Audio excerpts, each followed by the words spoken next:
Hey Dorchester, we are back in your feeds. We are so excited to bring season 3 to you of DotLife podcast.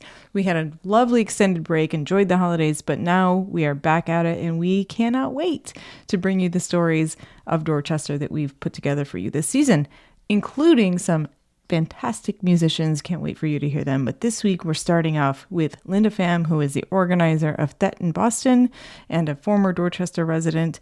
She's going to talk to us about the Lunar New Year and her experiences growing up as a Vietnamese American in Dorchester. So we are excited to hear her story.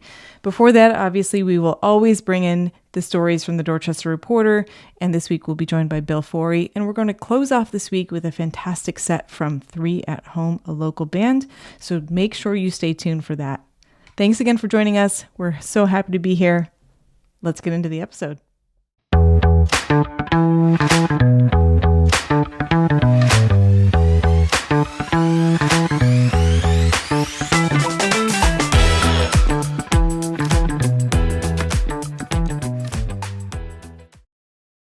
Hey everybody, welcome back to DotLife. It is our first visit to the Dorchester Reporter newsroom in 2026 and for season 3.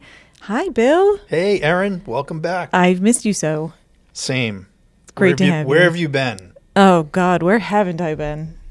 Same for you. You were doing a lot of traveling. I've just been here, and I went from Lowell Mills to Columbia Point and back a few hundred times, but other than that, I haven't gone anywhere. You went to Utah. No, we did not. You didn't go? No, there's a long story to that, but it was the weekend where we were about to get, 1,000 inches of snow, and we did. And there were all kinds of other red flags at the day we were about to leave, and literally getting into a lift, and another thing came up, and we're like, you know what? The universe is telling us it's not going to happen, and it didn't. But then Utah had no snow, from what I heard. Utah had zero snow, from what I saw too. But we stayed here and did not ski, but did a lot of shoveling. Yeah, yep. Like everyone else around here, and it was the right call. Yeah. It took me 2 tries to get out to Vegas. Really? Yeah, I left. I was supposed to leave that Sunday. We had engine failure right before the snow came down, so we came back to the airport, and that's then not what you want to hear when you're sitting in that. No. Well, we were already up. You were? And we had to come back. Oh, man. Yeah. That's scary. Yeah. And then we left again on Monday. It was a great time. I think the last show we did was in mid-December. Yeah, mid-December. We wrapped up. We took a slightly longer break just to kind of reset, refresh, enjoy the holidays. Right. Yeah. Right. We had a great second season. Congratulations on that. Thanks. And thanks for your support as well. Season always. 3, here we go. Yeah. Did you do anything last Sunday? I did. I had a house full of people, most of them in Patriots gear. We had one Seattle Seahawks, very, very brave young man from Boston College who showed up in his full Birds outfit. But he left. He left very happy. The rest of us slunked off to wherever and me to bed. It was, hey, listen, I got to say, you asked me at the beginning of, I think, season 1 about my expectations for the Patriots, and I think I called it they'd win 8 games, right? Yeah, so we played a lot of bonus football this winter, so I have no complaints, and very, very happy with the year 1 of the Vrabel, what could be a dynasty someday. I think I also called it because right before the Super Bowl, I told you they were fraudsters, and I think I was right. I don't think so. I think nobody can call this team fraudsters. They went above and beyond. They gave us a nice run, and they gave us a lot of nice escape time over the last 6 weeks. That was very welcome for everybody. So salute to the Patriots team. Buffalo. I mean, we'll be talking about that at some point. We had some upheaval, sure. Some off-season upheaval, new coach, new everything, really. You know what, though? Right now, it's the 26th season, 26-year season, and everybody is 0-0 as of right now. Yep. So starting fresh. And I'm moving on to the Celtics, so... I'm moving on to the Sabres, who are actually doing quite well. So we're never on the same sports wavelength. There's never going to be, I don't know. I don't care that much about it. Red Sox. Yeah. Do you care about the Red Sox? No, I didn't think so. We can not talk about the Red Sox together. Cool. Okay. That's fine by me. Amazing. Like I said, I'm on the Celts. So let's actually regroup a little bit about the snow because you guys had an article about that this week. First of all, I don't think it was that bad. Okay. Like I'm going to be the contrarian. I know everybody's pissed off. Like it's been a long couple of weeks of saving spaces and Yeah. just being annoyed with everything and life sucks. But you're from Buffalo. I mean, you're Yeah. used to dealing with snow. I mean, you tell me. No, like it's I feel fine. like Bostonians should have a little bit more of a thick skin on this stuff. We used to. I mean, I just feel like we're out of practice. It's been a few seasons since we've had actual snow. The last 2 winters were very mild, so I get it. What I get disappointed about in Boston is it's now still sitting on the streets. Like, where are the front loaders coming to get that snow? Because there's nowhere to put it. That's the biggest problem. I get that. And I do think that, a criticism of snow removal for this storm, should be a little bit more measured. Like it hasn't been, like you said, we're a little out of practice. Now, if the next big dumping of snow we get goes as bad or worse, fair critique. But I think that simple explanation just makes common sense stuff here. But some folks who are contracted to work for the city maybe haven't done this before, right? Literally, or haven't done it in a while. There may be some learning curve here in using the equipment. But we have heard from some of the elected officials in town. We wrote about it this week, who've proposed, tweaking things here and there. I don't think anybody's saying, let's blow up Public Works. They're doing a terrible job. I think they're making suggestions about maybe we could, bring on a core of seasonal workers to help clear intersections that we know are going to be a problem. Yeah. Let's learn some lessons from this storm and apply them to the next one or next season.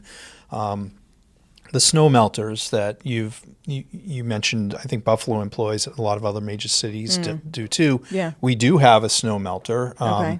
We don't have a whole fleet of them. And sometimes in the past, like I think in 2013 or 2015 when we had like this, monstrous amount of snow to deal with, we had to lease them. That snowstorm, do you remember they had the dump trucks and they were dumping snow into the ocean to get it off the streets? I do remember them doing a big snow farm and like in shipping South it Boston. out west and everything. Yeah, for sure. And I think that's part of the explanation here is that we haven't had to do that in like a decade, pretty much. Right. And so when public works or other departments are planning their budgets, maybe they're looking back a few years, not 10. That's true. But the other idea that was floated by Brian Worrell, I believe, was to have a volunteer corps of snow shovelers, and he posted that on his social media. And I had to, chuckle a little bit seeing how many 20-somethings were really like, no way, buddy.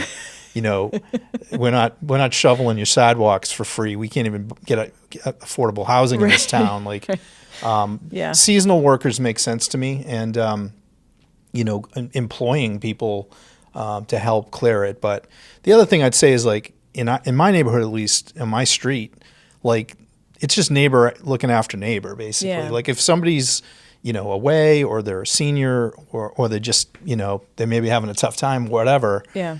Neighbors step up and help neighbors, and I think that is something that people maybe need to like plug back into a little bit more. That if you got a snowblower and you can do an extra 100 yards and help the next door neighbor out, maybe you do that. Right. Maybe we can help each other out. That's the esprit de corps, and we're just being a good neighbor.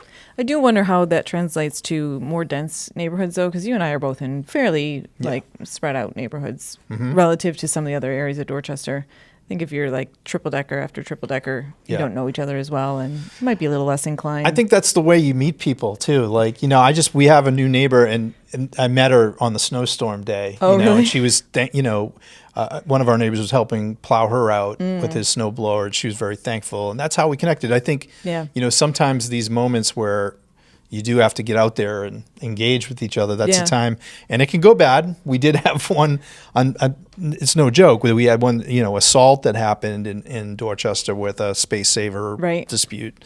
It happens once in a while, but for the most part, I think it's a time to like get to know each other. By the way, it's not a bad time to meet people up at the restaurant or the pub or whatever. I love snow day drinking days. Yeah. I think it's like for a lot of us, past or present, it's been like, those are fun days. I know teachers love it. I know the kids love it. maybe we can This love it work too. from home thing has ruined it, though, because there's very few moments where they're like, you don't have to work because of weather. True that. Maybe yeah. if my power went out. See, I'm always here in the reporter office, so I don't work from home. So do you think that, is this going to happen? Are they actually going to? Does it, like, where does the funding have to come from to make this seasonal? I don't know. I kind of don't think it's probably not going to happen. It's going to pass as soon as the weather changes. Yeah. They're going to forget about it. We're on to other things, Yeah. and unfortunately, we have other sorts of concerns brewing for the city. But I do think that it's useful to have the conversation. One thing I noted, Senator Collins proposed or wanted MBTA and Massport equipment to help the city. Yeah. And I think that's reasonable, I think. I do think it's reasonable. I would say too, though, it's notable that the MBTA got hit with over 100 citations from the city code enforcement for not shoveling their walks. So they're not even doing if their the own. MBTA wants to help, clear your sidewalks, Yeah. clear your station ramps, it's a big system and that's hard to do. But Yeah. I mean, honestly, that's been a source of problems over the years is T sidewalks. Were there any parts of Dorchester that you noted were worse than others? Like any intersections that were really particularly rough? I was deliberately avoiding side streets that I Yeah. know are going to be tight because they're already tight. Yeah. And so I think sensible people avoided forget whatever, Waymo or whatever was saying to do, stick to the main roads for a few days Yeah. when you have a big pile. But, Seth Daniel did tell me in his neighborhood in west of Washington Street, he said it was pretty bad. Yeah. And a lot of people, where it really gets thorny is around schools with drop-offs and pickups and these mountains of snow. And that's why, I think sensibly BPS had an extra snow day Yeah. right after that big storm. They needed extra time to try to clear it. Right. But it didn't always work out. And around his way, off of Harvard Street and stuff, he said it was pretty bad. Yeah. You had a pretty fun space saver in your neighborhood. Yeah, one of my neighbors put his Halloween decoration, a skeleton, lounging out in a chair with I presume it was an empty can of Guinness in his hand, his bony hand. Was this a "you'll get my space over my dead body" message? Yeah, he's a character, that neighbor. He knows who he is too. But it was funny enough to put it on the front page of the Reporter. So You know what they should consider maybe is heated sidewalks throughout the city. Wow. Then we wouldn't have to worry about it. now you're really talking some Back Bay, Beacon Hill Luxury. stuff. That's luxe right there. I think most of us would be happy with just paving the sidewalks every That would be decade nice. or so. Yeah. Would be great. Yeah. Well, let's shift over, the tired joke of from snow to ice, but we're going to talk about some ice news, a couple of different things that have happened here. So the mayor issued an executive order around how to respond to any potential federal involvement. Do you want to talk through what that entails? Sure. The mayor last Thursday issued an executive order that is entitled The Executive Order to Protect Bostonians from Unconstitutional and Violent Federal Operations. So obviously Boston already has some protocols in place about how law enforcement here relates to immigration enforcement. In general, not In just general. during this time. We have the Yeah. Trust Act here, which Yeah. just, is city ordinance on, putting some restrictions in place on information sharing or, Boston police being actively engaged in detaining immigrants just because they're here without documents, right? Okay. So those things already exist. This goes above and beyond to really give a general awareness to the public, frankly, about what to expect and how they should expect city government to act in the case of a Minnesota-style or Maine-style enforcement surge were to Maine happen was much scaled back compared to here. Yeah, Minnesota. Operation Catch of the Day Oh or my whatever, gosh, awful. garbage thing they came up with. But you're right, that was a smaller scale and a shorter duration. Yeah. As we're recording this today, we've just learned today that allegedly the ICE operation in Metro Minneapolis is coming to an end, and they're scaling that back. But that was like an 8-week ordeal in Minnesota. So if that's sort of larger scale with thousands of ICE agents and Border Patrol were to happen here in Boston, it's basically framing out how Boston intends to respond as city government. And Governor Healy did something similar the week before, where she made public statements, issued executive orders, and talked about pending legislation that is on the move in Beacon Hill at the state level. But this is a much narrower city executive order. Yeah. And part of it really, in my view, was intended to sort of de-escalate a confrontational tone with the feds. Yeah, it wasn't confrontational or defensive order. It was just like, here's how we're going to respond. Right. There are ways they will cooperate, ways they won't cooperate, which I think is probably the right tone to strike. I thought so. I mean, I thought the tone was like, look, we're not here to be adversaries with the feds. We don't intend to, try to interrupt operations. Boston police aren't going to be deployed to like square off with ICE agents. It's more about like public safety. Yeah. And if members of the public are either improperly detained or assaulted, or as we saw in Minnesota, killed or gravely injured. Here's how we intend to respond with EMS, with Boston Police, with prosecutors if needed, to really set the tone that we will be watching you if you break the law. Speaking to federal authorities, if you break the law, if you do if you break people's constitutional rights or infringe on them, there's going to be consequences as far as we're concerned, that we're going to document it, we're going to pursue it, we'll refer it to the proper prosecutorial bodies, if it's the DA in Suffolk County, for instance.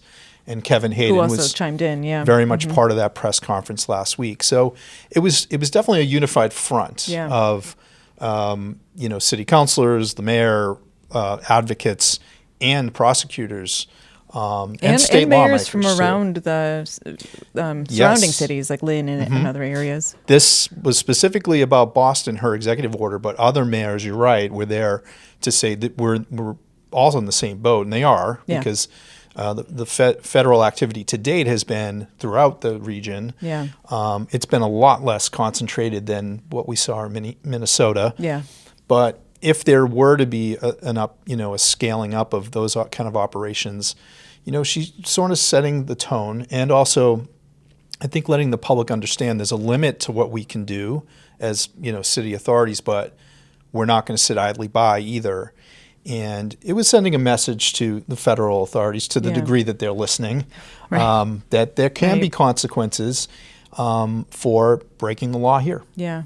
And you saw the same thing with Governor Walz in Minnesota and Mayor Frey in Minneapolis. They're like, hey, we've been cooperating with you for decades, but this is a bridge too far.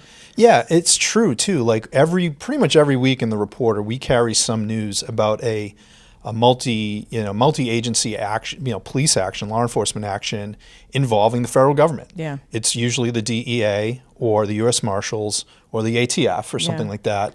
It's not typically ICE or Border Patrol, because up until now they haven't been that active in this part of the country. But they have operated in this in this part of the country. It's just been a lot lower level and very targeted, and deliberately so as not to cause a ruckus and cause what we've seen happen on the streets in Minneapolis.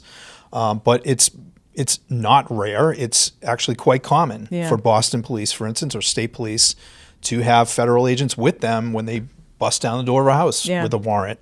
With a warrant, usually involving drug activity or conspiracy for human trafficking sometimes. Or RICO even. They've been done some RICO. We've had plenty of that happen in Boston.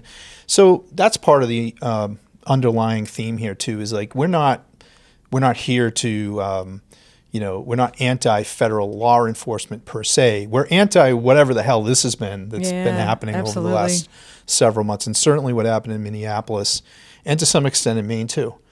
Excessive force. And here to some extent, although it's been a little more targeted, but still just grabbing people off the streets, some of the, like the tough student and things. So like it's already been here. What is your, how are you feeling about the odds that we escape targeted attention? Yeah, I think we owe such a debt to the people in Minnesota, not only for their courage and their, how they confronted this occupation of their city, of their state. Nonviolent protests. Nonviolent. In sub-zero weather. Sustaining loss, just taking casualties, and also but coming out in numbers. But what they did what they also did in terms of defending their own, home turf was to, I think, send the message, this is the wrong strategy. Mm-hmm. I think that elements of the Trump regime have started to understand that. Not all, obviously, but they did do a course correction there for sure. So I do think something's coming our way. I think it's going to look a little different maybe as a result of that. I think so too. That poor performance out there. But yeah, I think people should be prepared to see activity in our neighborhoods, just maybe not at that fever pitch level. We're going to need you guys because media plays a key role when things like that happen. So we're all going to have to be observers. There's not enough of us, obviously. Yeah. And there's certainly not enough, local law enforcement. Right. That's certainly the case in Minneapolis. They're outnumbered like 3-1. Yeah. So having those eyes and ears and cameras on the scene is so important. Yeah. There are some reforms going through Congress, but the likelihood of those passing, I think, are pretty low. But we'll keep our eye on that. Yeah. Meanwhile, I think not everybody was completely happy with Mayor Wu's proclamation or, kind of the perceived cooperation with the feds. I think that there's always been this critique that Boston city government and state too are too cozy with the feds in a way, that there are those on the left for sure who think that, for instance, the BRIC, it's called the Boston Regional Intelligence Center, which includes Boston Police and other local law enforcement agencies, feed in intelligence about known or suspected gang involvement. Yeah. Things like, and part of it's intended to try to ward off any terrorist activity, obviously at its root, but it does get into gang activity. It's a shared resource, and it has database information that does go to federal law enforcement that routinely work with local officials. So there's been people who've raised that alarm that that's not a secure. If we're worried about people being unfairly targeted, there's folks who've shown up in that database who shouldn't have been in that database in the including past. Like students, right? High school students and things, So from a civil liberties point of view, there are folks raising that alarm, and I think it's a fair critique to say, look, what exactly are we sharing? And let's make sure if there's stuff in there that it's accurate. Not everybody agrees with that. There is a need for information sharing. Right. But there maybe needs to be a review of that. Yeah. Well, this is why we need to think about who we elect into office to use that information, because in most cases it would be somewhat less risky. But yeah. It's an evolving thing. I feel like most folks who digested Mayor Wu's executive order and the governor's found it pretty measured, actually. Yeah, I agree. I think we have to be real careful about provoking attention that we don't need. We'll probably get it anyway, but let's not bring it on ourselves if we can avoid it. Yeah. Let's shift gears. We had the folks from HYM developers on the podcast last season. Great conversation with Tom O'Brien and Reverend Jeffrey Brown. That was a good episode. Yeah, it was great. I learned a lot by watching DotLife that week. They were on probably back in like November, I think it was, or maybe late October. But they've been going since then. They've been on the listing route and the communication route, and they have some updates, which you guys ran. Well, they've been meeting, throughout the month of December. November and December, they were at maybe 30 community meetings. We should say this is about the old Kearney Hospital site. Yeah, sorry. Forgot to mention that. This is the Kearney Hospital. This is the team from HYM and Save My City that's been set up and basically contracted with the ownership, the company that owns the Kearney Hospital, to redevelop it, figure out what's next. They've come back just in the last couple of weeks to more civic meetings to say, okay, here's our early concept of what we're thinking. And there's really four major components to it. One is a healthcare facility, and that's the one that they say is their primary objective to start with. Like they don't want to go too far down the road of mapping out everything else that could happen on the campus. Their starting point is a healthcare facility, not a hospital. Not a hospital. And they sometimes they in the meetings actually they'll trip up and say hospital, Yeah. and it's not. Yeah. It's not going to be like an overnight. You're going to be there for 2 weeks, Yep. inpatient kind of deal. Like specialty services. Right.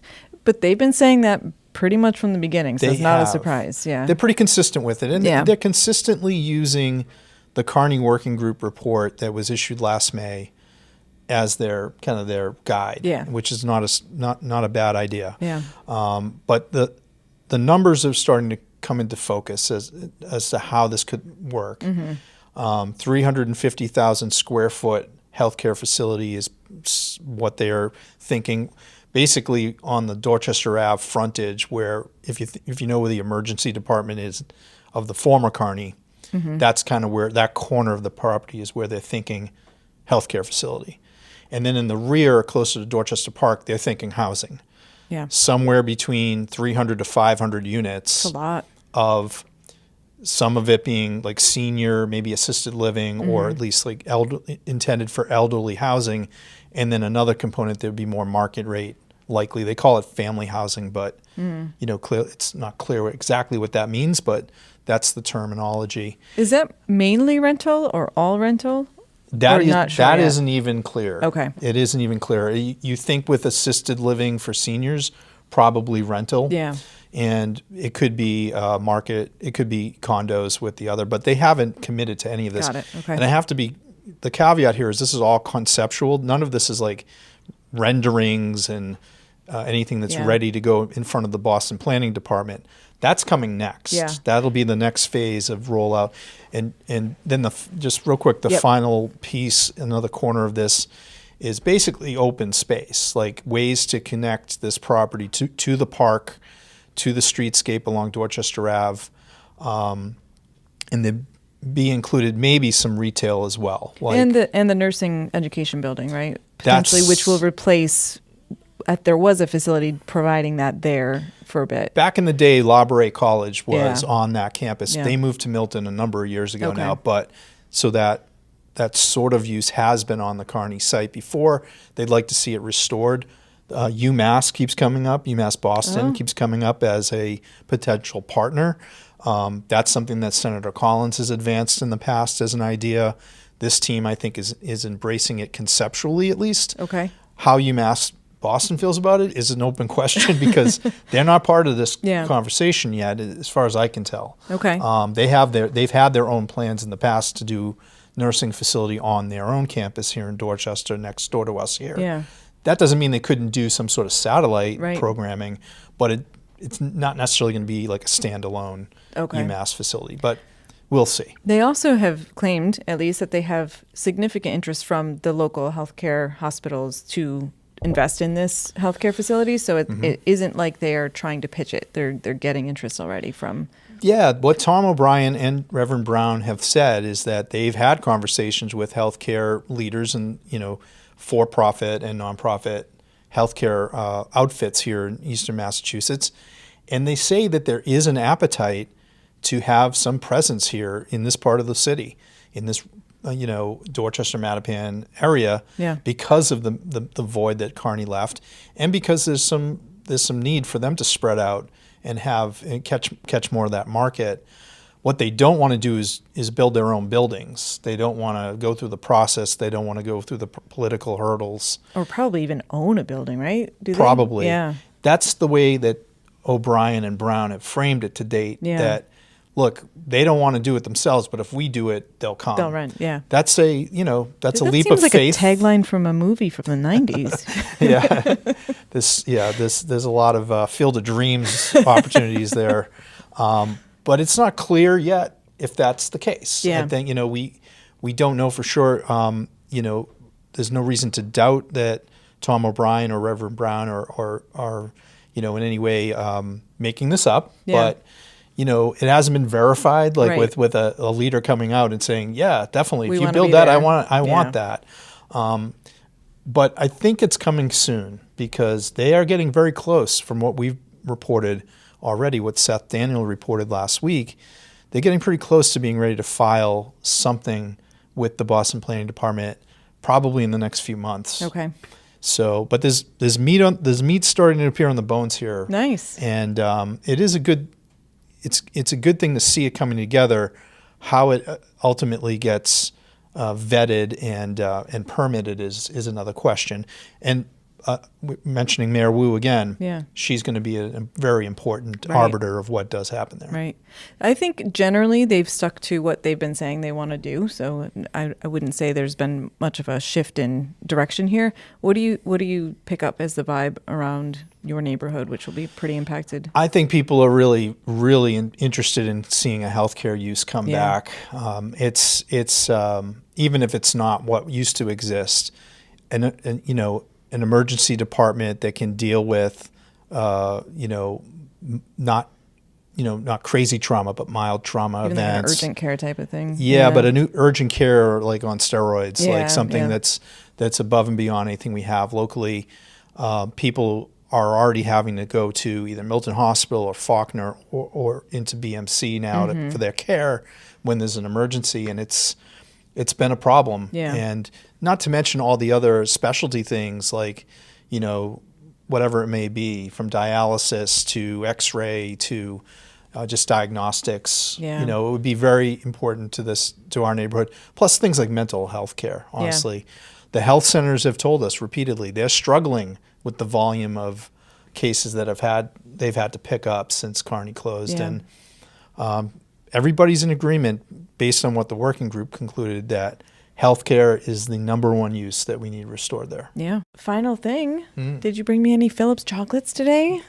I had a whole arrangement of like chocolates, and I think I'm going to blame Seth and Cassidy and everyone else. Somebody cleared it all out. I don't know what happened.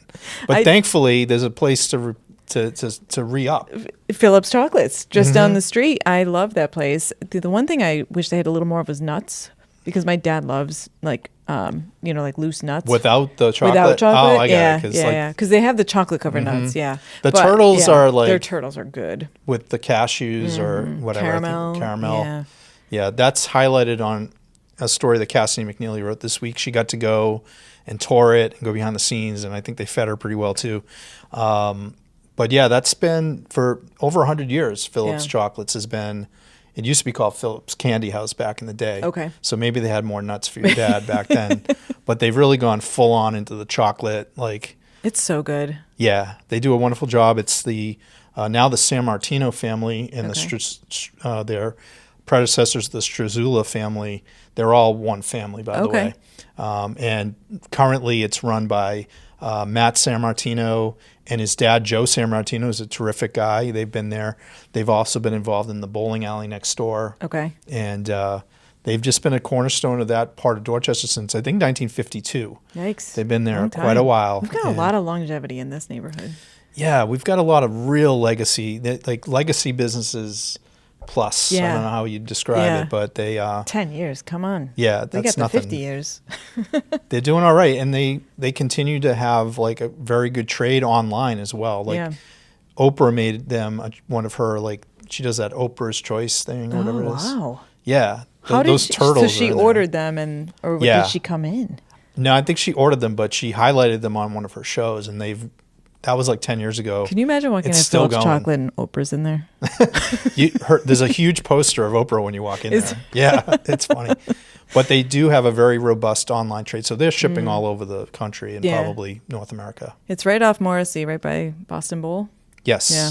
Morrissey Boulevard. Let me ask you a question. Do you have trouble getting Cassidy back after you sent her out in the field for this report? I don't think she came back that day. She did a great job writing it up, but... She might have been a little chocolate buzzed for the rest of the day. This is a great idea for Valentine's Day. I will say, leading up to Valentine's, Christmas, big things, Easter, they tend to be pretty busy. Yeah. So don't wait until last minute if you're going to go to Phillips. Go online. You can order it now and they'll ship it to you, or you can just, you can go pick it up. But that's an improvement. I can remember going there as a kid, and I didn't care about the wait. I it's a magical store. Yeah, it really is. Wonderful. What's coming up next week? Geez, what is coming up next week? I feel like throw you off with that question. We're still Seth's on vacation next week, so I'm actually going to have to do some work. He's going out of town for February vacation. We're going to be following up a lot of our coverage that we've been doing about different development projects in the neighborhood and in Okay. Roxbury as well. Okay. We've been branching out lately. All right. Dorchester, isn't our only turf. We're in, Roxbury and Southie and Rosendale and JP and High Park. They can't get rid of us. Love it. So we have and Lovett, Chris Lovett. Chris Lovett's going to Chris be Lovett. he's going to be writing some more for us. Nice. We're still covering the MBTA and hoping that the cold weather doesn't cause the red line to, go into absolute revolt. I mean, it on us caused my again. Amtrak to be canceled, so I have very little faith in the red line, but we'll see. Yeah. Well, that was the Acela though. That was that's Should've new been new fine. equipment. Yeah. You Yeah. got stuck in New York because the Acela I crapped had out, I right? had a hitchhike home. Wow. No, I took a rental, but yeah. You should be able to rely on a train. Yeah. It's on tracks. I don't know. These red line cars got to come out of the reason we had such problems because there's a trade dispute going on. So Yeah. a lot of these red line cars that should be on our tracks now are stuck in Canada. Can't Aren't get they into from the China? country. They're not They from- are, but they had to come in through Canada for some reason, and they're stuck at the border. And I hope not the new bridge between Detroit and Windsor because No, that's not going to open that's now. not happening either, right? Great. Cool. Well, I can't wait to read all that. And more. Get mad. And more. Yeah. Cool. Well, thank you. Happy Valentine's Day. Thank you. You Enjoy too. your...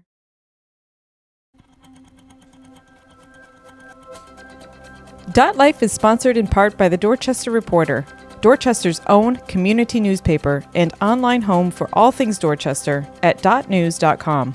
The Reporter, owned and operated by the Forry family, has been laser focused on Dorchester and the surrounding neighborhoods of Boston since 1983. That longevity and experience shows in its award-winning coverage every week. The Reporter is our go-to source for authentic stories about the people, places, and events that matter most to our daily lives. We are proud to partner with The Reporter and Dot News. And you can support the important journalism provided by The Reporter. Just go to dotnews.com to subscribe today. It's the best deal in town and helps keep our local community journalism alive and well.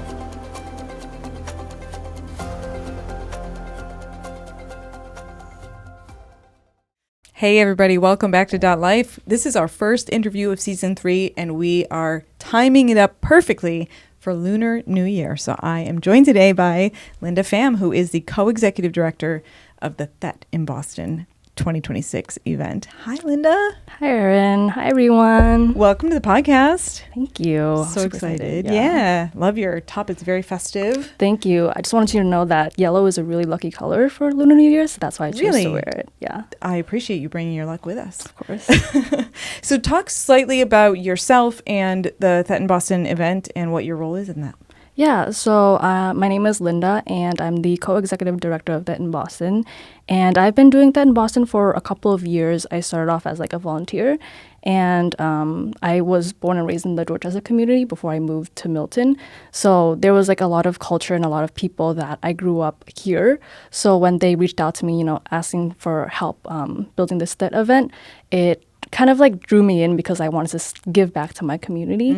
So it was like a bittersweet moment. And like when I first joined, again, I was a volunteer, like a fashion show model. They like were looking for models to volunteer for the entertainment segment. Okay. So I was like, like I want to be on stage. I want to do this. I want to do that. So then I signed up, and then I loved it so much that I came back every single year. Oh, nice. How old were you for the first one? I think I was in high school, so I think Okay. around like, I'm sorry, the years are slipping kind of old right now, but how old is high school? Like 15? 15? 14? Yeah, I would say like 15. Okay. Yeah, so then that was when I was like, I was born for the stage. And then I was like, yeah, I signed up, and then every single year I came back. And then I think when I started college, that was when I wanted more power. So I was Yeah. like, let me sign up for a director position. Started off as the volunteer director, switched over to entertainment director, where I started to lead the models, like those same people that I signed up to Okay. be. So it was like a full circle moment. And then now I am here as the co-executive director of THET in Boston. Amazing. Yeah. So we're saying THET in Boston, but we're also saying Lunar New Year. Are those the same thing? I would say Lunar New Year is more like a broad term, Okay. because there's a lot of different ethnicities, like in Asian culture, that celebrate it. specifically, we're talking about Tet, which is a Vietnamese edition of Lunar New Year. So it has like similar customs to Chinese Lunar New Year. Okay. It was actually inspired by it, like influenced, but it did split apart, and we took some of the cultures and some of our own and kind of mix it together. So Okay. yeah. And Lunar New Year this year, it's obviously based on the moon, right? Yes, the date. correct, yes. But this year it's February 17th. 17. And that in Boston is February 15th. Yes. So tell us what that event will entail. Is there going to be a stage? Will you be on it? There will be a stage, but I won't be on it, unfortunately. Oh, I know. yes. Everybody was waiting for me. But yeah, so we decided to do February 15th because it was like before the day of the actual that event. I think that having the event before that would actually like build more hype, Yeah. and people were more excited to, I guess. They want to like kick off the season, right? Yeah, Like, get yeah. That was excited. you totally understand me. Same I do. feeling. Yeah. So and then we also have February 14th, Valentine's Day, right before. Right. So then we combined that with that, and then our theme this year is called Xuân Tình Yêu, which means Spring of Love. Okay. So that kind of takes from that, having Lunar New Year, springtime, and then we also combine that with Valentine's Day. So it's kind of a mix of both cultures, like Western culture and Asian culture. That's cute. So that was something that our team decided on this year. Okay, that's very cool. For people who don't really celebrate or know much about Lunar New Year, what is it? I mean, is it the new year of the calendar for the Vietnamese community? Yeah, so I'm not too sure on this, but from what I've known since childhood, like Lunar New Year is like when the new moon starts, and it's very like deep in like agricultural Okay. culture. Okay. So Lunar New Year would mainly be like a time where you would, gather with family and like give blessings because you want to have like a new harvest season. Like you want the new harvest season to be good.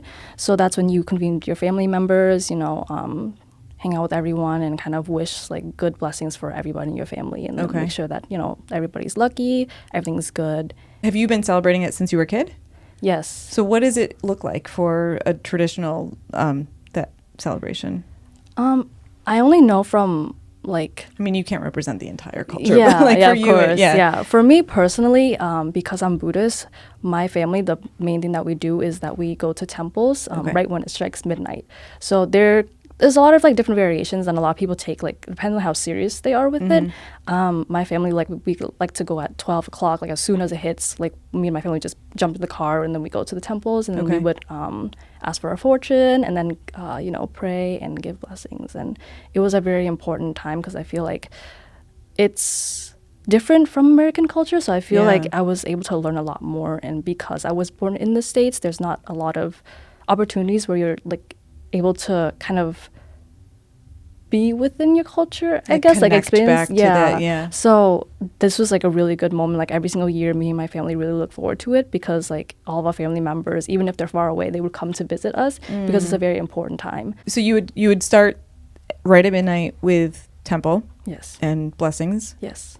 Does it continue on all day? It does. At what point does the champagne get cracked? I'm not sure about that, but 12 o'clock is when we go to the temple, Okay. and then everybody has to go home and sleep, obviously, Yeah. because it's way too early. And then when we wake back up, we would go to our ancestors' house or like relatives' house, Okay. and there's this thing called Yup Dut, which means that you're giving like the red envelopes. I don't know if you've seen those, that they're called Yeah. Lacey. Yep. Yeah, so then we would give that, and we would give blessings to older family members and also young kids, just to help them bring more luck into the new year. Okay.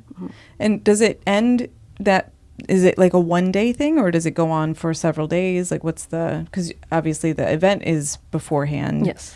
But traditionally would it be, because I think, isn't Chinese New Year longer than a day? Yeah, I think Chinese Lunar New Year, like from what I've known, like around a week. But for Yeah. Vietnamese, it's typically around 3 days. 3 It's days, like the okay. before, during the event, and then after. Okay. Yeah.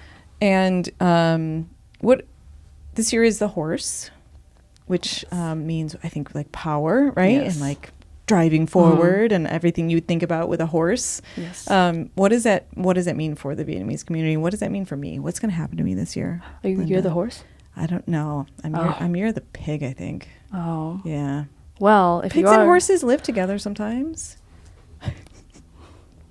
In a barn. Anyway. well, I think For the year of the horse, yes, you are correct. It's about more like moving forward. And I think the horse symbolizes like stealth and agility. Okay. And they're very like straightforward with whatever they do. So the people who are born in the year of the horse are very straightforward. They like to take action and they like to do it now. And I also believe that the horse represents freedom. They're very calm, very majestic creatures. And the main message of like this year, like the year of the horse, is that you should always push for, whatever opportunity you have, just run ahead, grab it, and just take charge of your own life. Take the reins on your life. Okay. Yeah. So does that apply to is that kind of the vibe for the year, or is that just if you are also a horse year person? Like, what is it? How does it actually translate? I think it translates differently for each person depending on like how embedded you are into the culture. Like if you really, I can say like, it depends on like how much you want to believe. For me, I think that like it relates to everyone. Like if you want to take that message, then you can, because like that's just more motivation for you to like achieve your goals. Yeah. It doesn't have to be like if you were born in the year of the horse, then you receive all that power. Okay. There's also a connection between the 12 different zodiacs. So like there are good and bad years for the zodiac. So if you were year of the pig, let's say like in the year of the horse, I think don't quote me on this, but like I think you may or may not be lucky depending on like how close you are with that creature like you just mentioned. Like, okay. So there's like a different message for You're each making me person. nervous, Linda. I'm making myself nervous because I don't even know what I'm saying to you. But yeah. So I understand that the previous year was the year of the snake. Yes. I'm sure there are good things about snakes, but generally people don't think of the good things about snakes. And I heard from a few folks who I'm friends with who are like, man, this year is killing us. I've heard that it was like the snake constricting the last bits out of the year before the horse comes in and like moves us all forward. Did you feel like this last year, the end of the year, was a little bit like, oh my gosh, I can't give anymore? Well, I think last year was a very bad year overall. Yeah. I think that like, what you were mentioning, like shedding the old layers, like I think I'm just ready for the year of the horse to start because I just want to go just look forward. I don't want to look back. You grew up in Dorchester. Yes. Was that a big celebration like in the community where you grew up as well, or was it more like individual? Like, did people come together as a community and celebrate? That in Boston has actually been like an annual event for like over many years. Okay. It's just that I wasn't aware of that because like, again, growing up in America, like I was more attuned to my Western side. Right. So I just started recently like wanting to learn more about my own Vietnamese culture. But it has been in the community for a very long time. And like, I know that there are different events around. It's not only the in Boston. That's not like the only one singular events. I know that churches also hold events, temples hold events. Local areas also hold like Lunar New Year style events. Because it's less about like having the events and more having people together because that's what that it and community is about. Can you talk a little about the Vietnamese diaspora in general in Boston? And I know that that's not your experience because you were born here, but you presumably grew up in the neighborhood that kind of has other Vietnamese people in it. What are the things that you took from the community at large, and how have those kind of like moved forward in your life? And does this event have any of those characteristics? Yeah, so I think perspective is one thing that I took away from that because like being part of like the Vietnamese diaspora, like you have different like understanding of how the world works because like you were born and raised somewhere else, so like the culture is completely different. And when you come over here from my parents, they were telling me like things used to be like different back then. And I'm like, how so? Because I couldn't imagine a world like that because I wasn't born and raised in that way. Right. So I think opening up and like expanding your horizon and your perspective was like something that I have to really learn. And like my mom, we get in a lot of fights because of this because like she's someone that like likes to hold on to her culture. And it's basically like if this happened in Vietnam, then this was this. And then, coming over here, it's kind of difficult because everyone is not on the same wavelength. I feel like some people like take culture very lightly. Some people like are very like straight like forward with it. Yeah. So I had to learn how to like balance between like American culture and Vietnamese culture. And I think that most people from the Vietnamese diaspora would also like feel that way. Yeah. And having to adjust in like a new environment, it must be really difficult. And that's why like that event is so important because it allows us to have a piece of our culture that remains. And it's really nice to see like the event is more about like people coming together. So it's a home away from home because Yeah. like people are so far away from their family members. Sometimes, you know, their family members are still in Vietnam. Yeah. So having this event allows people who are like them to come together and just build a community even though like they are far away from home. Right. It's harder to build community that way. Yeah. Were both of your parents born in Vietnam? Yes. Okay. And how long were they here before you were born?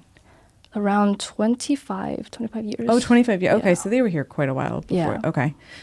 So you're first generation though, first generation born in the U.S. Yes. Well, I have a sister. Is that Yeah. second? Yeah. Same generation. Yeah. Okay. So did you feel like, I'm just curious, like when you were growing up, were you trying to be more like the American side, like more Western, or did you feel connected to the Vietnamese side, or did it take you getting older and like appreciating it more? Very nice question. Thank I was you. actually, sit down because it's a long ride. Okay. But yeah. We're here for it. When I was younger, I was more attuned to the Western culture because I was born and raised in Dorchester, and I feel like there wasn't that many Asian people back then. Okay. So it's not as diverse as it is now, obviously. So I was born in school, sorry. I went to a school that was like not that many people that looked like me. So then I guess that kind of affected the way that I was thinking, and like everybody was talking about like Barbie doll. So like, and then every single time I went home, it was like the TV, you would see images of people that don't look like you. Right. So then you kind of have this image. It's just like, oh, I'm not the role model. I'm not an ideal type. And that kind of affected me growing up. And I was like, Sure, I didn't really want to, I don't want to say this, but I was like, I didn't want to be Asian for a certain part of my life because I was embarrassed. And then I don't know if you like know about the stories about like the food and the culture. I used to bring like homemade like rice boxes, and then we do have like this pungent smell. So like I remember people would like come up and be like, "What is that? Like it stinks so bad. It smells so bad." Yeah, kids are jerks. Yeah, and I was like, "Oh my god!" But when I was younger, I was like, "Oh my god, they're so right. Like I would never eat this again." And I would remember going home, like my mom would check my lunchbox, and I would not eat my lunch because I didn't even want to open it up. Right. And thinking about it now, I feel so like ashamed of myself because I feel like your ethnicity and your culture is what makes you different, and different doesn't mean that it's bad. Even if you're unique, it's always a good thing because if the world had everybody that looked like you and act like you, then that world would just be great. But it's so hard to know that when you're a kid and you're in this like extremely homogenous culture and you're the one who's feeling different. Like, don't blame yourself for that. It's a tough lesson. Yeah, it took me quite a long time, but I think because I grew up and there was like a lot more forms of media that had like Asian people, that's when I'm just like, oh my God, I finally see someone that looks like You're me. represented. On TV, and I'm just like, I love to see it. And like, there's more and more like Asian media being, represented every single day. And I'm just like, oh my God, I wish I had someone like this back then to show me, like to tell myself that I am wanted and that, it doesn't matter what I look like because, human being is human being. Right. I mean, K-pop is like taking over the world. Oh, yeah. And kids want to be Korean now because they want to be Rumi. Yeah. I also had a phase like that. So I'm not going to talk about that because I was like, So tell me more about the event. How many, I think you have this year moved to a bigger venue, right? Was it? Yes. Was it previously at the Seaport? Now it's in the convention center? Is that right? Yes. So back then, I think like for 2 to 3 years now, we've been at Flynn Cruise Port. Okay. I don't know if you've ever been before, but there's 3 different floors. Okay. So the first floor will be food, second floor will be games, and the third floor is where the stage is, where the entertainment is. And now we shifted over to the Boston Convention Center and everything is on one floor. So I think it's a lot more hectic because like, you have people like selling items, you have people eating, and then you have people performing on the stage. There's just a lot of things going on this year. And like, is it going to be hectic? Do you think it's going to feel like carnival atmosphere? Absolutely. Amazing. I'm like, should I rent a tricycle and just like ride myself around the venue? Because like it's really big. Like when you go, like people were like, I think last year we did 2 days. So this year we're only doing 1 day. And people are like, why are you only doing 1 day? I'm like, have you seen the venue though? Yeah. Like, have you seen the venue? Like if you walk around, I think it's going to take a couple of hours to like experience everything. So one venue was great. Everything's like all open on one floor. And it's also easier for people that are like handicapped or like, special needs. They don't really have to go through 3 different floors because that might be a little bit difficult. So it's a lot more accessible this year. So I think that would be a really good thing to have people convene together and like experience everything together. And what kind of food will people be able to partake in? I think one thing that people would really like is the Vietnamese coffee. I don't know if you ever had it. It's really good. Vietnamese iced coffee, and then we also have banh mi, which is like the sandwich. With the bao buns. Yes. We also have baos, and then we also have food from different cultures, different ethnicities as well. Like, because our event is in Boston, it's not only catered to Vietnamese people. We're open to all ethnicities. So I believe we have Thai food, Chinese food. We have matcha as well. So like, it's just a blend of cultures. And I think it's a great way for you to, if you ever want to learn more about like Asian culture, just come to the event, because there's going to be something for everyone. And what about entertainment? Entertainment, my favorite segment. I think entertainment is going to be really, really nice this year, because we have performances from little kids all the way to more older people. And there's going to be a lot of traditional fan dancing, traditional Vietnamese like props, like hats and stuff like that. Okay. And then we also have K-pop dances as well. You know, K-pop is taking over. Yeah. But yeah, just a little bit, something like just everything that you could ever imagine all on one stage. So. And what are the hours? Is it all day?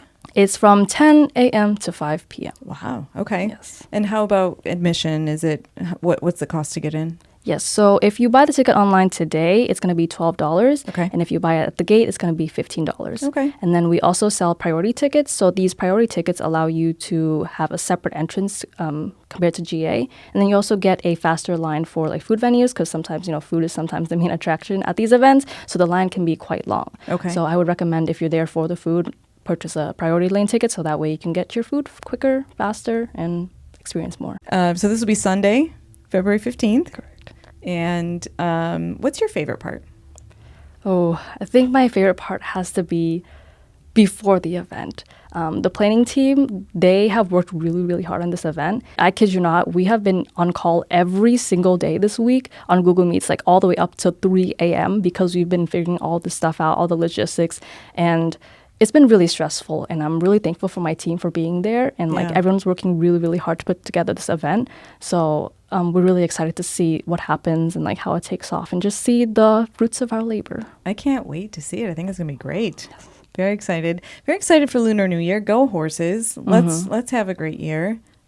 And Linda, thank you so much for coming in and talking about that in Boston. Of course, yeah. Great. Thank you. Today's episode is supported by The Record Co., Boston's leading provider of accessible music creation spaces. The Record Co. is addressing a critical shortage of affordable creative spaces in our city, serving more than 4,000 monthly users across 131 communities. They preserved almost 48,000 square feet of professional studio and rehearsal space at rates up to 90% below market value, ensuring Boston's musicians have a place to create regardless of economic needs, through partnerships with Bunker Hill Community College, offering professional certification programs that lead to sustainable music careers. This vital work is at risk. As creative spaces continue to disappear across Boston, the Record Co. needs community support to maintain these essential resources. Their Amplify Boston campaign directly funds space preservation and career development programs. Visit therecordco.org today to donate, to become a monthly supporter, or learn about partnership opportunities. Every contribution helps keep Boston's music ecosystem thriving. The Record Co., creating accessible pathways to music creation since 20. Go back to DotLife. I'm joined today by the band 3 at Home, and 3 at Home consists of 3 people, and those people are Dan Rousseau. I'm Mary Castiello. And I'm Kari Paisley-Flango. And you are Dorchester-ish. Yes. Dan, Ish. you I work in Dorchester. I live in Hyde Park. Nice. Yep. And what about you, Mary? Oh, I live very far away. I live up by New Hampshire. Oh my But God. Mary also works in Dorchester. I do work in Dorchester, though. Very yes. nice. Yeah. Okay. And how about Kari? I am in Medford. Okay. Yeah. That's fine. We'll And you accept don't work in that. Dorchester. I No, don't work no. in Dorchester, but, you know, I've got a lot of You have ties. reason to come to Dorchester. Oh, Yes. absolutely. And that's these lovely folks here. No, 100%. Right. I mean, Perfect. So what could be better? yeah. One thing I noticed about you all when I got the chance to speak with you is that you like to finish each other's Sentences? Yes. Sandwiches? Sandwiches. Sandwiches. Why would I say sandwiches? Hang in there, Joan. So does that mean that you just somehow have an amazing rapport, or have you known each other for a really long time, Yes. or both? Like kind of all of that. Okay. I mean, it was initially just Dan and I playing together. And So I don't know. It worked. It was very easy flow, kind of from the beginning. How did you both meet? It's a whole bunch of yes and kind Yes, of like the that's biggest really- it's a improv giant- game ever. yes. Yep. Yeah, and we met playing open mics in around Cambridge and Boston. Okay. And then the fact that we both had kids, we were talking about that. So they was like, hey, you're a parent, I'm a parent, we should play in a band. Right. pretty much. the natural conclusion Right, to that. exactly. Yeah. obviously. And at some point we were paired up. I would like to say accidentally, but I think at least one of us had a say in it. Maybe both of us. Maybe both of us had a say in Okay. it to play each other's songs at a singer-songwriter night playing. So you swapped We songs. but we were Okay. paired off on purpose Yeah. by us. Did you not tell them that you knew each other? And then they Correct. were That's yeah, right. yeah, yeah. It was a plan. I have no Yeah. idea. In How fact, did you one know? of the songs from today, Mary played Two Roads, and she played it. I'm like, yeah, I'm never playing that song by myself again. nice. So it was Amazing. And then we started writing together, and for a lot of it was actually during the pandemic. So Okay. we would send text messages and voice memos. I mean, we were doing that even before because Yeah. we were like an hour apart. So we'd often have like send a lot of voice memos back and forth and have like a 14-hour day on a weekend and just like Yeah. woodshed and try to make it all work. And So you were doing like asynchronous recording and then more or less, like okay. Well, yeah, it's on like our not even, phones. yeah, just Yeah. being like, what do you think about this idea? Okay, well, let me add something to it, and Okay. like sending that back and forth. Yeah, and then Kari joined us just a few years ago, which was great. And how did you find your way into the fold? So, there was a mutual musician friend of ours who gave me a heads up that Mary and Dan, Three at Home, were having an album release show, and we're like, mostly you played as a duo, but for bigger shows, you'd want to, okay, let's fill in with some musicians. So I took a listen. Was that the horn section show? Yeah, it was one of no. Was it? I don't remember a horn section. Oh, you would remember the horn section. Yeah, That that's was- true. you- The three that at was- horns. That was fun. Yeah.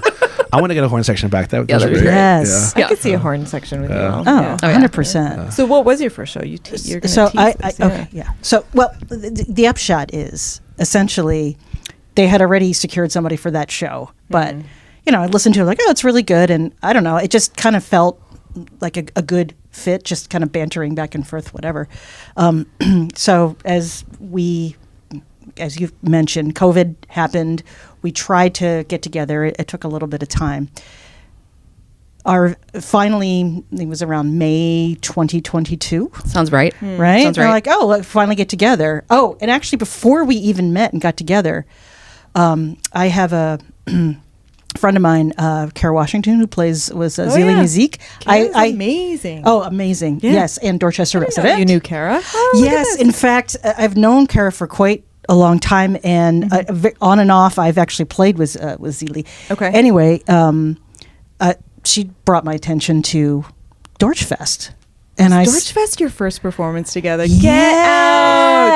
Get out! No yes, way. it was. So, like, again, we finally got together in May. And, well, before we even got together, I'm like, should we do this? And we're like, yeah, sure.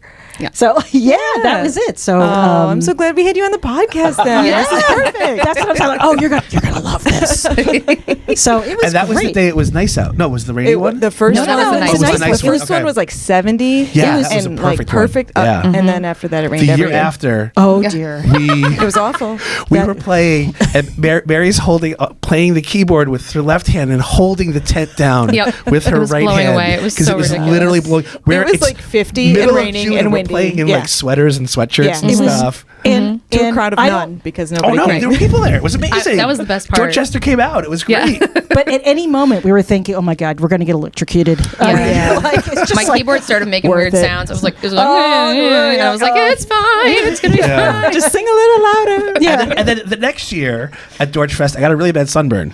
Oh, it was because we hot were on a again. different porch, and the two of you were under the awning. Yep. And I was like just outside the I'm like, awning ow. enough that my whole left arm. It was great. And based Yeah. on the previous year, you hadn't applied sunscreen. Absolutely You not. had like No. your Oh, great. gouache. I had Great. 2 sweatshirts and a scarf in the car. No, Yeah. it was it absolutely. was amazing. Yes. Yeah. Well, so what kind of music do you all play? Well, Harmony-driven folk rock infused with soul is usually our elevator good one. pitch. That's a good answer. right. Yeah. Right. But I feel like, well, with the addition of the drums, I feel like it's definitely leans a little more towards rock. However, Yeah. one of the things I've played drums a long time, but I personally really love vocal harmonies, which is kind of why I was drawn to what they're doing. I'm like, what about a third part? So yeah. But I think the vocal harmonies are kind of, to me, makes it kind of has that those folk roots. Yeah. So who's inspired you? Like when you songwrite or when you're like listening to other artists and you kind of incorporate some of that stuff into your sound? I think we've accidentally incorporated a lot of Fleetwood Mac. Yeah, that wasn't on purpose. That wasn't on purpose, but like Frank Turner, we love, and Brandy Carlisle, and, Lake Street Dive. Lake Street. Well, actually, we have that song. Somebody gave us a really nice compliment saying we sounded kind of like Lake Street Dive. Okay. So we wrote a song called No Invitation because we're like, we should write a song that sounds like Lake Street Dive. Yes. We at least try to. Yes. Yeah. And that's actually the first song that all three of us wrote together, which was neat. Yeah. Because since Mary had been playing for so long and I had been playing for so long, a couple of our tunes are just ones that Mary wrote, some that I wrote, and then a couple that we wrote together on some 14-hour Saturday. Yeah. Or over the text. Or over the text message, yeah. Right. Yep. There was one time we played one at an open mic, and we hadn't actually played it together yet. That's we right. We kind of knew how it went. Yeah. And we were like, let's just try it. Oh yeah, sure. That's how It's it an goes open now. mic. It's And fine. I changed it halfway through. Yeah, of course you did. Yeah, and it was like, oh, yeah, this is how it goes Oh, we're now. going here now. Yeah, Yeah, exactly. That's actually not unusual. No. Maybe not in the middle of although sometimes in the middle of a song. No, I can't. It's like, because it's all organized and like set up now. here's the set Yeah, order. Yeah. Oh, but we're going to, no, Dan, that's not, that's not the order. So tell me what you're going to play for us today. Well, let's see. We are going to play No Invitation. Okay.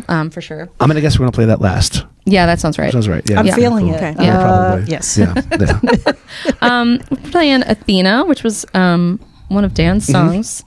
And speaking of not ever playing, the first time I played that song was on stage in front of people. I wrote it in my car On the way there? on the way there. No way. I had this idea that I kind of stole from Pearl Jam, and then I was like, I need a second verse, and I'm sitting in the parking lot at the Burn, and I'm like, oh crap, this is not right. Let's try it. Let's see what happens. Yeah. Is that the version that exists today? Or has it been? Pretty much.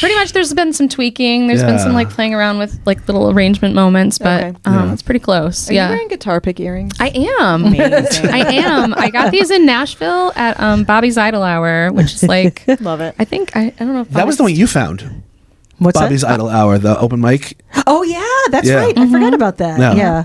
That was my first time to Yeah. Nashville. You had been 1 year prior. Right. You went with all your gear and just did an open? Not with all our gear. We actually we borrowed gear from a lot of folks. Pretty committed to open mic. Yeah. Oh well, there's two stories there. The first one is that the three of us went there and we borrowed a lot of stuff. Okay. Yeah. The open mic, I literally played on a stool. That's right. Yeah. Yeah. That's true. Like played on the Yeah, like stool. literally Like the stool played. was the. Oh, Was was the the drum. drum? Yeah. Yeah, nice. yeah. Yeah, it's an Yeah. open mic. It's fine. But no, we had some shows booked there, and we were like, well, while we're here, why don't we find an open mic or two? You know. Absolutely, So yeah. Yeah. And then the year after, which was last year, which was year. this July, Yep. past July, we loaded up my my Kia Telluride and drove. we did bring all our gear for We that. brought all our gear, so we did borrow To most of the Nashville drums. again? Yeah. Okay. And Well- So Philly, Nashville, Dayton, Columbus, Dayton, Buffalo. Buffalo. Back here. Are you from Go Buffalo? Bills. Yeah. very Woo. nice. I love Buffalo. Yeah. I think I could move to Buffalo. That'd be a good. If you like snow. I love snow. And the Bills are the only team that plays in New York, so I have to root for them. I grew up in New York Absolutely. City, so Oh, nice. Yeah. yeah. Well, your alternatives are very poor. And they play in New Jersey anyway. They're not even from New York. Silly, ridiculous nonsense. So, do you play closer to home in case people want to see you and not go to Oh, absolutely. Buffalo? Yeah, Which they yeah. should. Right. I mean, Nevis is great, but like, yeah. No, we play in the Boston area all the time. Okay. The Burn's kind of like home at this point. Like we really love that space. I don't know. We've played. I hate this question. I always forget any place I've ever played in my life. The last couple of shows have been at libraries. That's true. We have done a lot of Yes. libraries Yeah, this year. the- You don't have a library vibe, I wouldn't say. You know what? We have some quieter songs that Okay. kind of we can just chill out. You and just, whisper. we whisper. It's the ASMR. That's right. Here we go. Back to that. Yes. Yes. That's the thing. And and we basically just decide like we just like push the harmonies a lot, just kind of like. And I mean, I think this has been our vibe, especially when it was just the two of us. But I think still now, it's still carrying over. We used to feel like we went into folk spaces and just like came in like like kicked the door down, broke Yeah. stuff, and like Yeah. broke strings, broke hearts, and left. Like that was our. I think actually Kari's kind of taming us down. I think so. Because Kari's such a tasteful drummer. And They have gotten that comment more than once. Yeah, It's yeah. amazing. there's 3 or 4 people have said this to you, Yeah. right? I've not known you long, but tame is not the word that I think of. I appreciate Tasteful. that. Thank you. Tasteful, yes. Tasteful. You're very tasteful. Taming you. Yeah, I don't know about that, but I have been known to play on a stool. I've been known Yeah. to play, cajon, maybe not. Okay. The house Whatever concert, you had works. 2 cajones. That I was cool. did. Oh, I Yeah. did. That's Yeah. right. I found a little snare cajon, and then I That was sat fun. on it. That was also in Nashville. It was. Oh. Yep.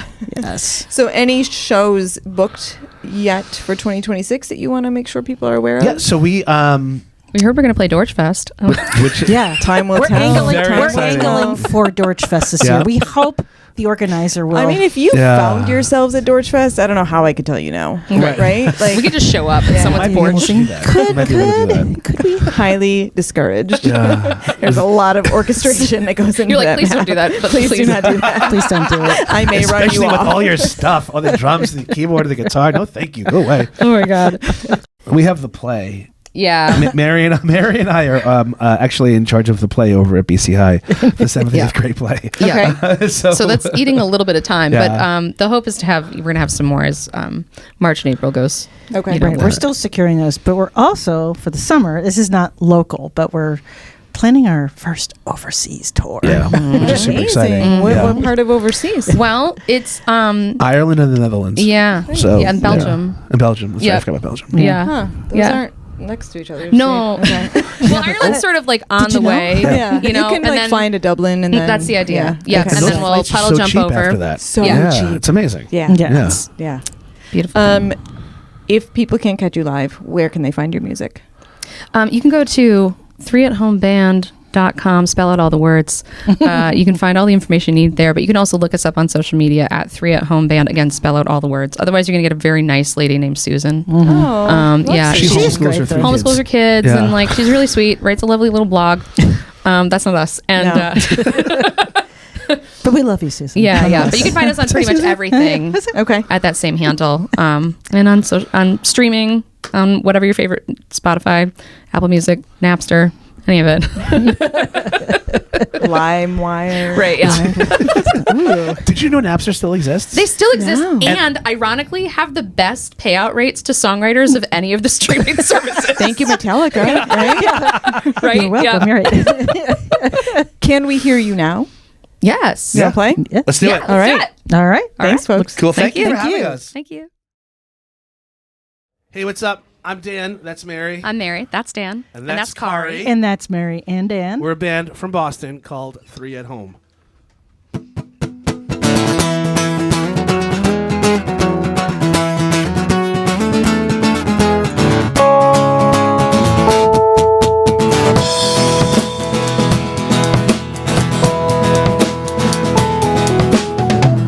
Oh, Athena, have a headache.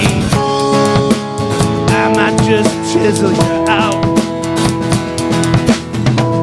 You could stay there for safekeeping. Help me expel all the doubt. Come on, help me figure it out.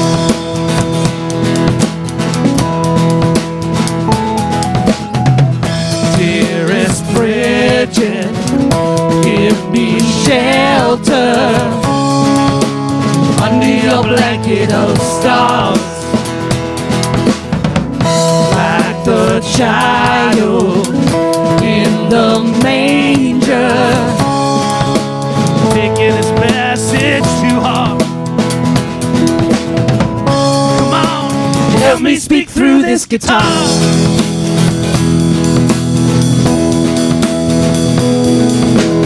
Deeper within than the ache in my skin is the promise you told me that I'm gonna win. I trust you more than ever before, and I feel it all down to my core.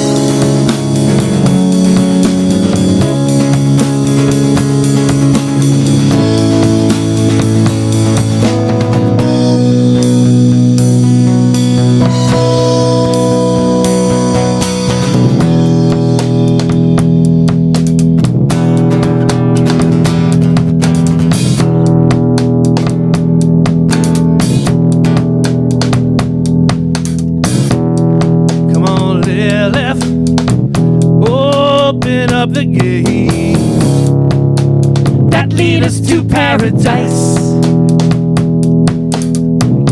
I don't care if you have to break it, cutting through fire and ice. 'Cause you know, outcasts like us don't always think twice. You know, outcasts like us don't always think twice.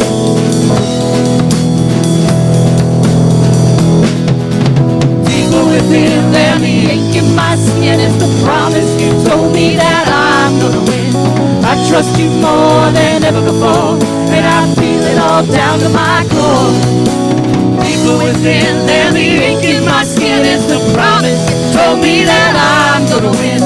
I trust you more than ever before, and I feel it all down to my core.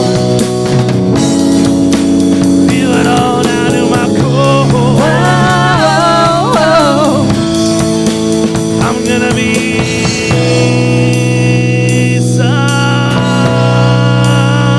something more.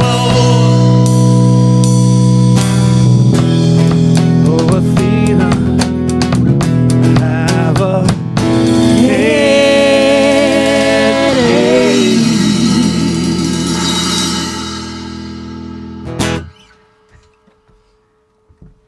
Hey, thanks. Thank you. Yeah. Yeah. So that one was called Athena.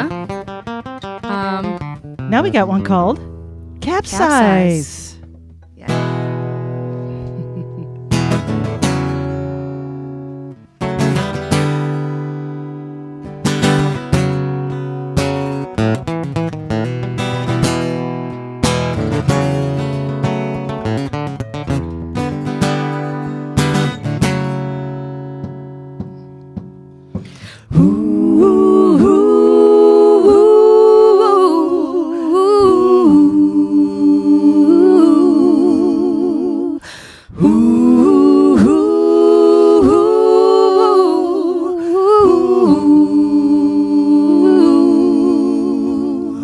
Hoist the sails and buckle down. Sirens, they are calling out. As things become a proper noun, the only thing you hear the salty water creaks and rolls with all that's gone, and it don't matter if you should. You start to sing.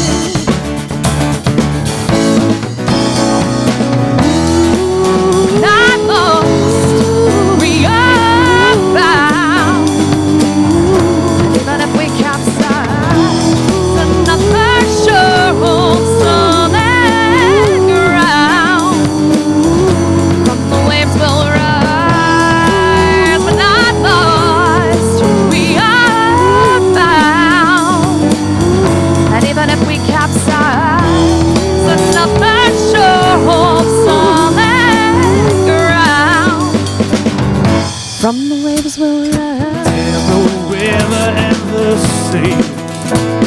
Keep in mind that love prevails, and the darkness always fails in the long run.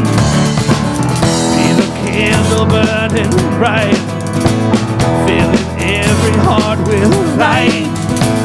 Kill the darkness with the light, and you won. Not lost, we are found.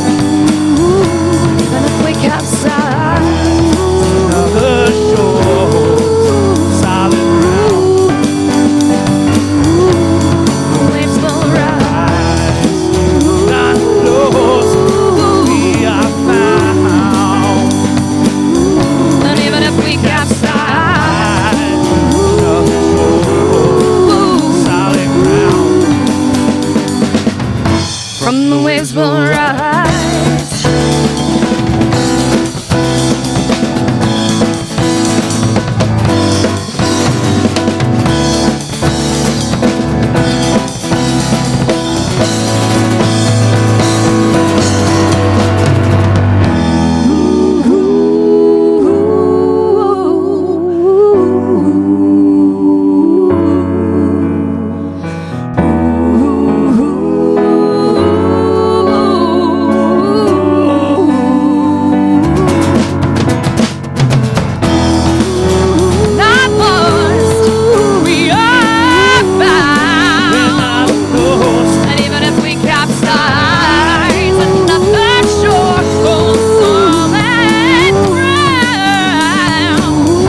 you. So I used to say that this is my first favorite Dan Russo song, which is to say that it was my favorite first. I've got more favorites of his songs now. What I like about this one, like, I'm a really big songwriting nerd, and so I really want to draw your attention to like San Francisco and Risk, though, in that first verse. I mean, the second verse is solid, and that's really, really hard to do, and it's a really great second verse, and I love it. But I just think that San Francisco, Risk, though, is just, yeah. It's funny because the second verse is my favorite. I know, I like this. No, I have nothing against it. I think it's really strong and solid, and I like it a lot. Yeah. It's a good song. It's a great song. This is the first song that when Mary and I played together before Kari joined the band that after we played it, I'm like, I'm never playing that song alone again. So It's a song about quantum theory. It's called Two Roads.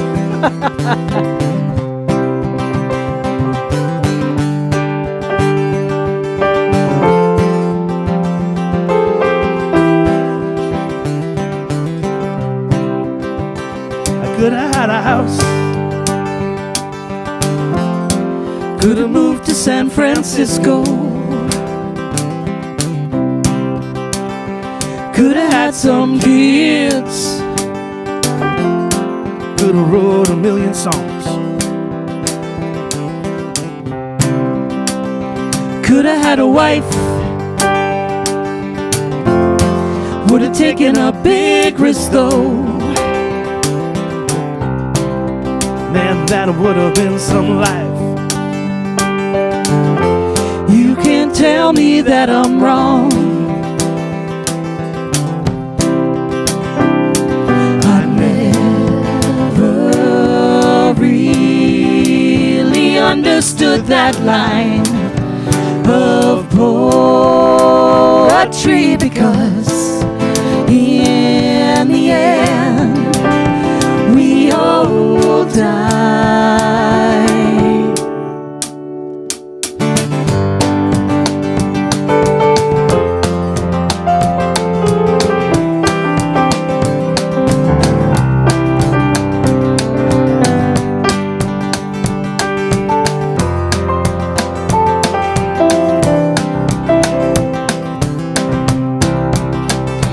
When you get gray hair and 200,000 miles,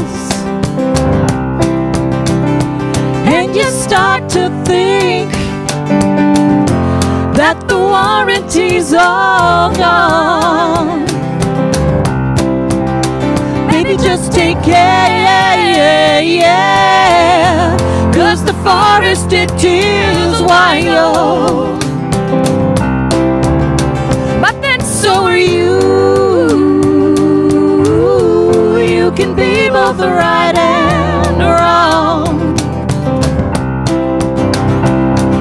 I never really understood that line of poetry, because in the end we all die.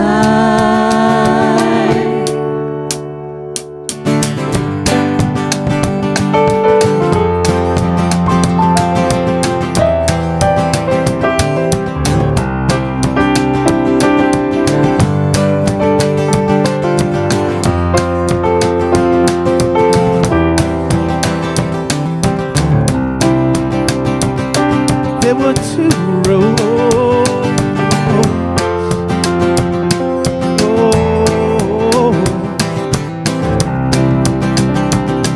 There were two roads.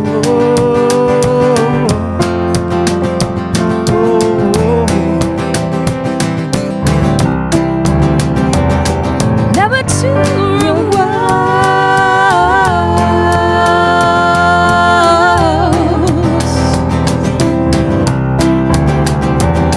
There were two roads. And I took them.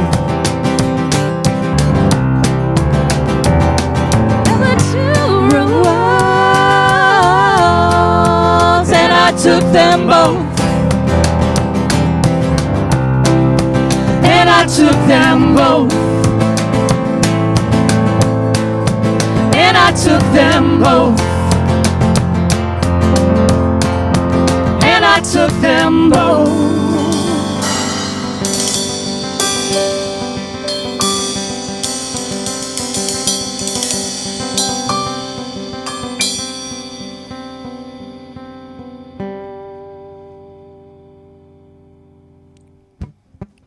Cool. Thank you. Thank you very Thank you. much. Surprise. We shall. Okay, great.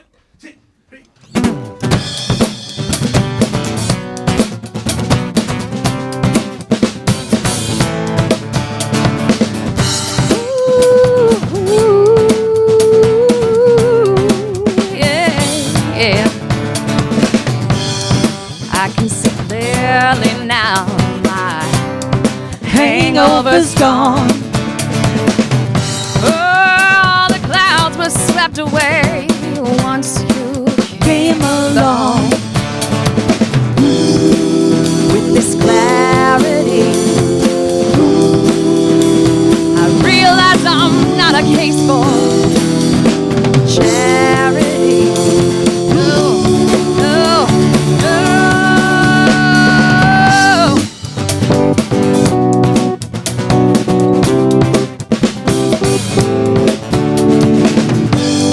I have spent most of my life doing what I thought was required. I bought so many presents, but my presence was never desired. Authenticity requires a degree or two of reciprocity.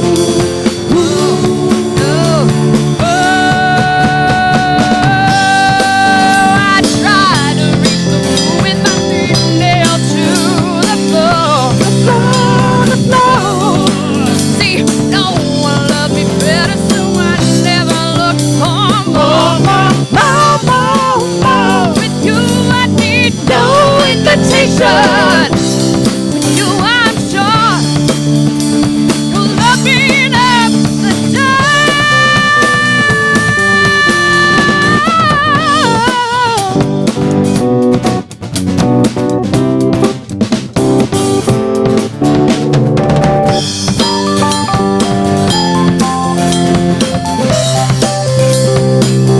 The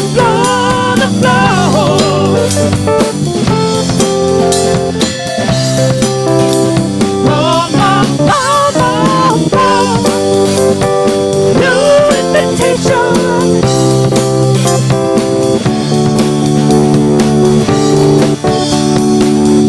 One night they want to solve, they want things you can fake. They try to twist, they try to bend, not expecting, not break.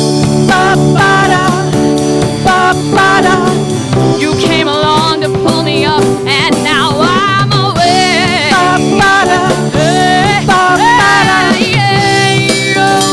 tried to reach the moon with my feet nailed to the floor. The floor. See, no one loved me better, so I never looked for more. With you, I need no invitation.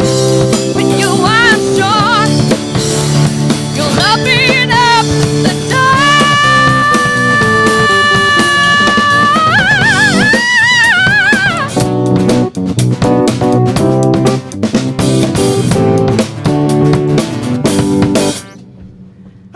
Woo! Thank you. Thank you very much. Thank you. Amazing.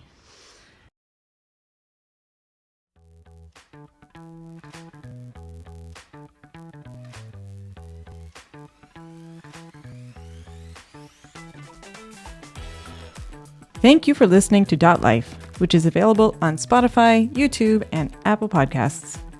DotLife is produced and edited by me, Erin Caldwell. Technical support is provided by Yasser Mahmood. Additional support is provided by the Record Company and the Dorchester Reporter.